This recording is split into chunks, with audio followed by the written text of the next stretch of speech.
Hello students, very good morning to all. Hope all you are doing well. In the time of global pandemic COVID-19, take no tension about your study.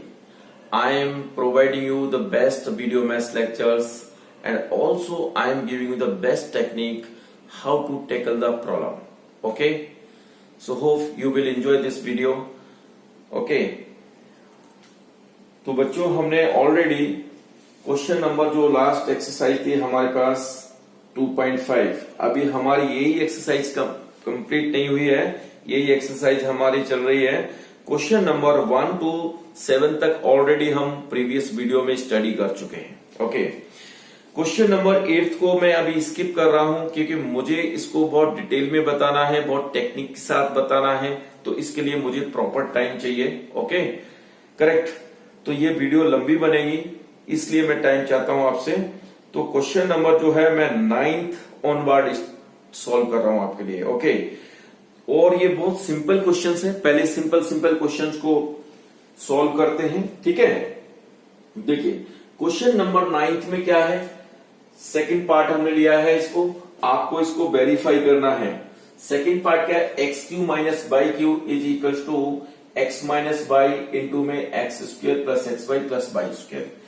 तो बच्चों ये identity है, ठीक है, और ये already formula हमने proof किया है एक वीडियो में, लेकिन यह क्वेश्चन नंबर जो 9th है वो एज ए क्वेश्चन है, जो आइडेंटिटी है वो एज ए क्वेश्चन आपको सॉल्व करना है। तो कभी भी जैसे आप देखते हैं कि वेरीफाई करने के लिए आता है या आपको प्रूव दैट, ओके, प्रूव करने के लिए आता है, या आपको कोई भी शो करने के लिए आता है कि इसको प्रूव करो। ठीक है, तो वेरीफाई करना या प्रूव दैट करना या शो करना, ये तीनों का मतलब एक ही है। इस टाइप के क्वेश्चंस को क्या करते हैं हम, एलएचएस को आरएचएस के इक्वल हम शो करते हैं। ओके, चाहे आप एलएचएस से आरएचएस प्रूव कर दीजिए या आरएचएस से एलएचएस प्रूव कर दीजिए। ठीक है ना। ओके, तो यहां बहुत सिंपल है, आप पहले इसको आरएचएस से समझ लीजिएगा, आरएचएस से हम कैसे इसको सॉल्व करेंगे। आपने आरएचएस इस टाइप से नोट किया, ये हमारे पास x माइनस बाई एक फैक्टर हो गया, दूसरा क्वाड्रेटिक फैक्टर है विच is x square plus x by plus by square. Okay, तो ये जस्ट नॉर्मल मल्टीप्लीकेशन है, x को क्या है सेकंड फैक्टर के साथ मल्टीप्लाई करेंगे, तो सेकंड फैक्टर आप एज इट इज लिखेंगे x square plus x by plus by square. Okay, फिर जो फर्स्ट फैक्टर है उसमें क्या सेकंड टर्म क्या है माइनस बाई लिखा आपने, और सेकंड फैक्टर आप सेम दोबारा सेम लिखना है, x square plus x by plus by square आपने ये लिखा। ओके, फिर x को फर्स्ट वैल्यू के साथ मल्टीप्लाई, ये हमारे पास एक्स क्यू आ गया, x जो है एक्स बाई के साथ मल्टीप्लाई तो क्या होगा x की पावर 1 x की power 1 which is x square y. Okay, और x जो है बाई स्क्वायर के साथ मल्टीप्लाई होने के बाद x बाई स्क्वायर बन जाएगा। ओके, तो ये आपको मल्टीप्लीकेशन समझ आ गई। इस बाई को भी इसके साथ मल्टीप्लाई करेंगे तो ये माइनस बाई एक्स स्क्वायर आ गया, माइनस एक्स आ गया, माइनस प्लस माइनस आ गया, और बाई की पावर 1 बाई की पावर 1। ठीक है, तो x by square minus plus minus by की पावर 1 बाई की पावर 2, तो ये बाई की पावर 3 आ गई। ओके, करेक्ट, तो ये आपको समझ आ गया।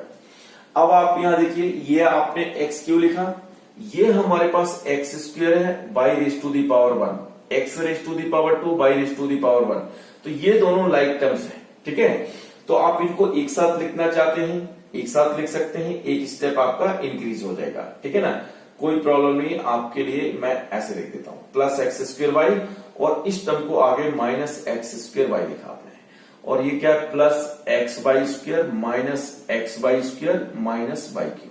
करेक्ट, तो ये x raise to the power 2 y raise to the power 1, x raise to the power 2 y raise to the power 1, ये इसके आगे पॉजिटिव साइन, इसके आगे नेगेटिव साइन, तो ये वैल्यू इक्वल है।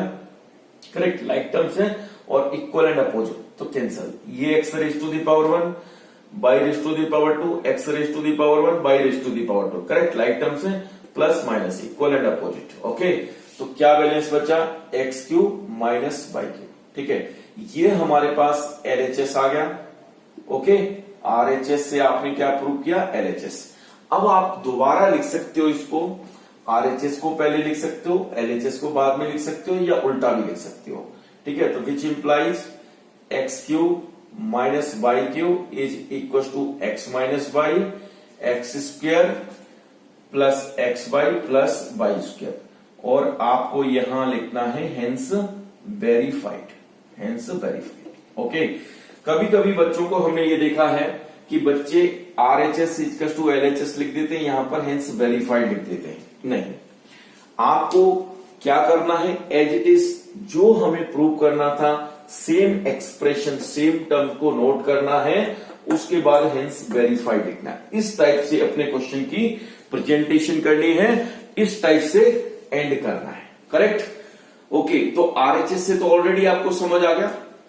अच्छा, अगर आप इसको LHS से चाहते हैं कि हम LHS से भी RHS फाइंड कर सकते हैं, तो LHS क्या है हमारे पास, x cube minus y cube. Okay, ये बच्चों हमने x माइनस वाई का होल क्यू जो आइडेंटिटी थी, वो उसके थ्रू हमने ये ऑलरेडी ड्राइव किया हुआ है। ठीक है, तो जिस टाइप से हमने आपको x माइनस वाई का होल क्यू की हेल्प लेनी पड़ेगी, इस आइडेंटिटी की हेल्प लेनी पड़ेगी, और इस आइडेंटिटी के थ्रू आप इसको ड्राइव कर सकते हैं। ओके, तो वो भी आपके पास मेथड है कि LHS से सीधा आप RHS ला सकते हैं, लेकिन आपके लिए ये आसान रहेगा, तो अभी आप इस टाइप से सॉल्व कर सकते हैं। ठीक है ना, ऑलरेडी हमने एक वीडियो में आपको ये वाली टेक्निक बताई हुई है।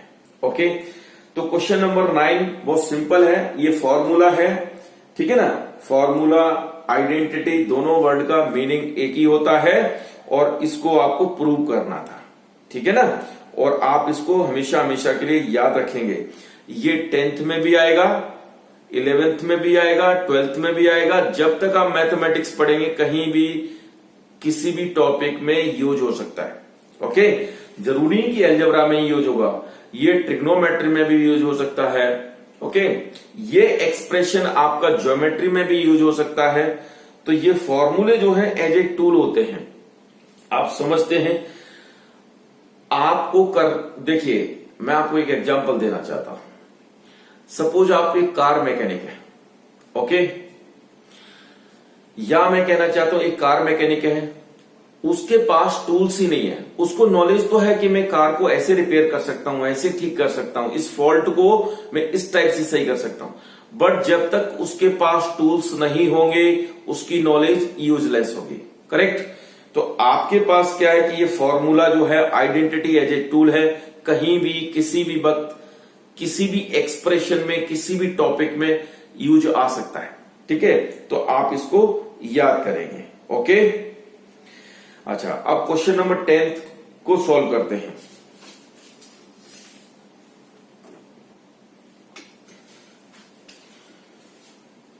क्वेश्चन नंबर 10 क्या है आपके पास, 10th का फर्स्ट पार्ट हम लेते हैं, 27 by cube plus 125 Z cube. इसको आपको फैक्टोराइज करना है।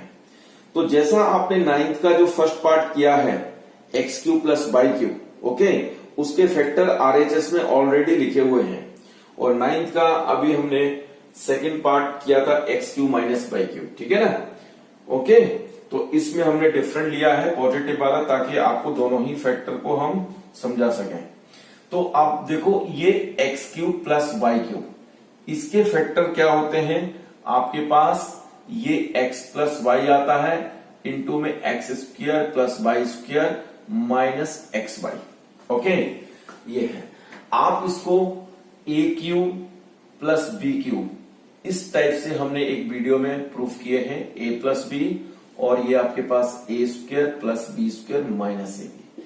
ओके, ये आपके पास लीनियर फैक्टर होता है, क्योंकि a की पावर 1 b की पावर 1 लीनियर फैक्टर होता है, और ये a raise to the power 2 b raise to the power 2 a raise to the power 1 b raise to the power. जब भी वेरिएबल्स मल्टीप्लाई होते हैं तो इसकी हमें पावर अगर फाइंड करनी होती है, तो जितने भी लेटर्स होंगे उनकी इंडिविजुअल पावर्स को हमें क्या करना है, ऐड करना है। करेक्ट?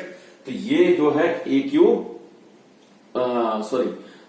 ए क्यू प्लस बी क्यू के हमारे पास ये फैक्टर्स हो गए। ओके, तो लीनियर फैक्टर और क्वाड्रेटिक फैक्टर, तो आपको यही फैक्टर यही फॉर्मूला अप्लाई करना है।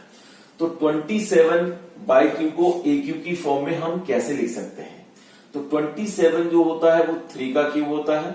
आप यहां पर प्राइम फैक्टर्स फाइंड करेंगे 27 के, तो आपको समझ आ जाएगा। और ये आपके पास बाई क्यू आ गया। 125 क्या है वो 5q होता है और ये ZQ आ गया। तो आप इसको क्या ले सकते हैं 3/होल cube plus 5Z whole cube. तो ये AQ प्लस BQ की फॉर्म में आ गया। अब आपके पास क्या है RHS में ये है, सेम आपको लिखना है। तो A की प्लेस पे क्या लिखें आप 3 okay A plus B okay 3 plus 5Z, उसके बाद A स्क्वायर यानी कि 3 whole square plus B square 5Z square minus 3 into में 5Z ओके, ये आपने लिखा। तो ये हमारे पास क्या है 3 प्लस 5Z आ गया और ये 3 का स्क्वायर 3 स्क्वायर ओके। तो ये आप डायरेक्ट 9 स्क्वायर लिख सकते हैं, 25 Z स्क्वायर लिख सकते हैं और ये माइनस 15 Z इस टाइप से ये लिख सकते हैं ओके करेक्ट। तो ये आपके फैक्टर्स हो गए। तो बहुत सिंपल है, इसमें आपको कोई खास कुछ मेहनत करने की जरूरत नहीं है ओके। क्वेश्चन नंबर 11 भी डिस्कस करते हैं।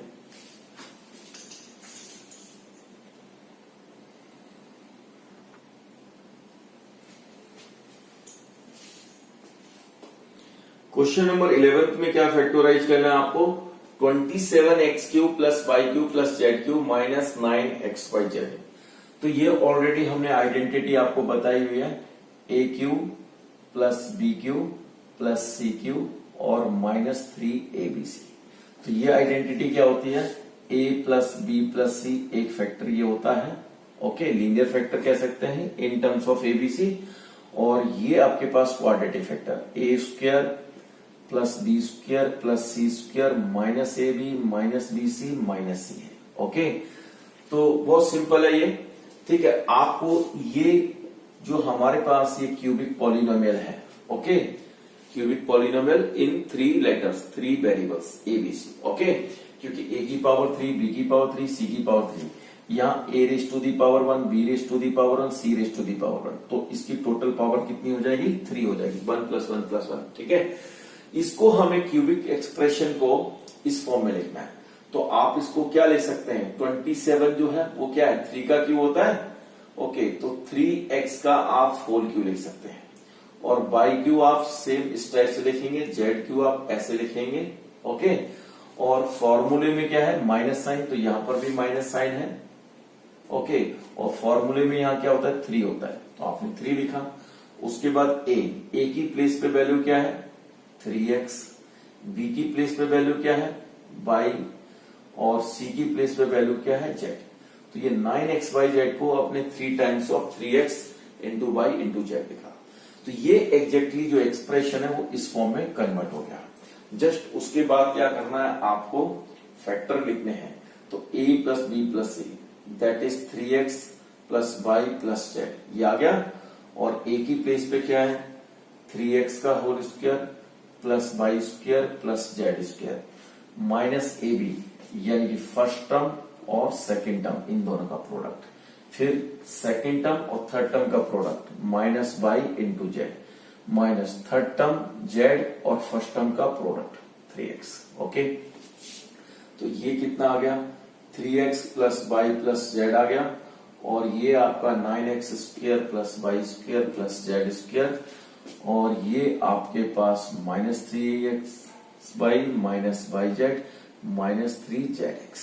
तो ये हमारे पास ये फैक्टर्स हो, ये लीनियर फैक्टर और ये क्वाड्रेटिक फैक्टर ओके। तो क्वेश्चन नंबर जो है आपने देखा 11th क्वेश्चन बहुत इजी क्वेश्चन था ओके।